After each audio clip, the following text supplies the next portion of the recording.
Imaginez un instant. Vous prenez une décision qui semble anodine, un simple oui, une promesse informelle, un petit engagement. Pourtant, des semaines, des mois, voire des années plus tard, vous vous retrouvez coincé dans une situation qui vous dépasse complètement. Comment ce choix apparemment banal a-t-il pu bouleverser votre vie à ce point? Vous est-il déjà arrivé de dire oui à quelque chose pour ensuite le regretter profondément, sans réussir à faire marche arrière? Ce sentiment persistant de devoir avancer, même quand tout vous dit que ce n'est pas la bonne voie, ce n'est pas une coïncidence. Et si je vous disais que ce phénomène a un nom, une force invisible, et qu'elle est exploitée par des manipulateurs dans tous les domaines, de la vente à la politique, en passant par vos relations personnelles? Aujourd'hui, nous allons plonger dans le piège de l'engagement. Une stratégie psychologique puissante, subtile, qui agit sans que vous en ayez conscience et qui peut vous contrôler. Restez avec moi, car ce que vous allez découvrir pourrait bien changer votre regard sur le monde. Dans le langage de la psychologie sociale, l'engagement est un phénomène fascinant, mais parfois effrayant. Une fois que quelqu'un s'est investi, même un peu, dans une action ou une idée, la pression psychologique pour continuer devient immense. Ce mécanisme, appelé l'effet d'engagement, a été théorisé par les psychologues français Jean-Léon Beauvois et Robert Vincent Joule. Pourquoi est-ce crucial? Parce que cet effet est partout autour de nous. Les commerciaux l'utilisent pour vous pousser à acheter ce dont vous n'avez pas besoin. Les leaders charismatiques s'en servent pour rallier des foules entières. Et dans vos relations, il peut devenir un levier puissant de manipulation. Dans cette vidéo, je vous propose de décortiquer ensemble ce mécanisme.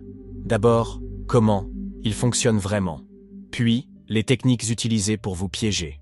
Et enfin, des clés concrètes pour repérer ces pièges et reprendre votre liberté. Pourquoi un petit oui nous pousse à continuer? L'effet de l'engagement repose sur une idée simple, mais puissante. Notre désir instinctif d'être cohérent.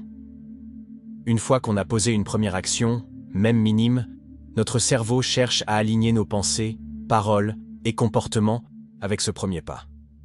Ce mécanisme inconscient nous pousse à rester logique et fiable à nos propres yeux et à ceux des autres. Un exemple marquant vient d'une étude réalisée en 1966 à Palo Alto, en Californie.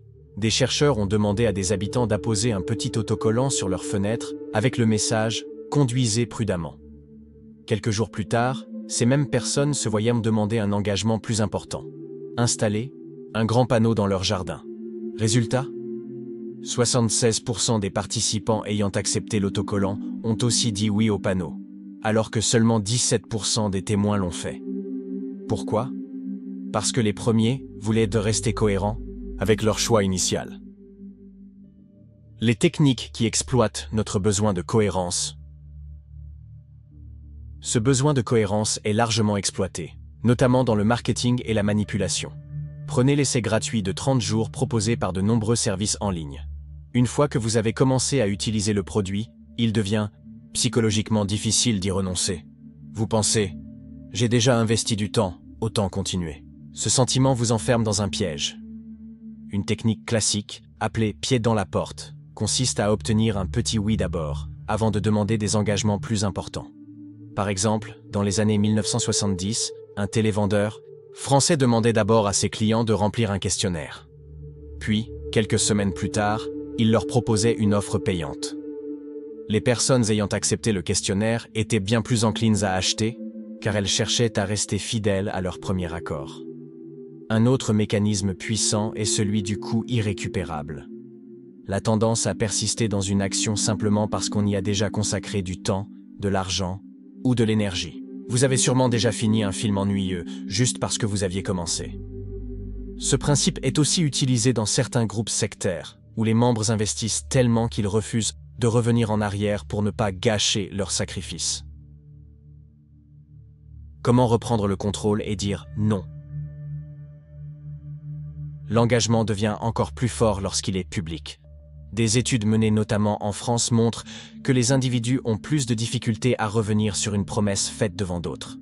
La peur de perdre la face ou de paraître incohérent renforce cet effet. Pour vous libérer de ces pièges, il est essentiel d'en comprendre les mécanismes et de rester vigilant. Une question utile à se poser est « Est-ce que je persiste seulement parce que j'ai déjà commencé ?» Parfois, il vaut mieux arrêter un abonnement ou une activité qui ne vous satisfait pas plutôt que de continuer à y consacrer du temps ou de l'argent pour justifier un choix passé. Soyez aussi attentif aux petites demandes qui peuvent sembler anodines.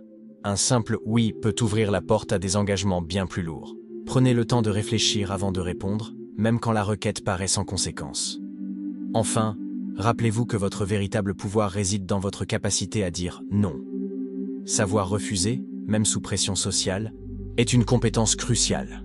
Chaque refus est une victoire pour votre autonomie et votre liberté de décider.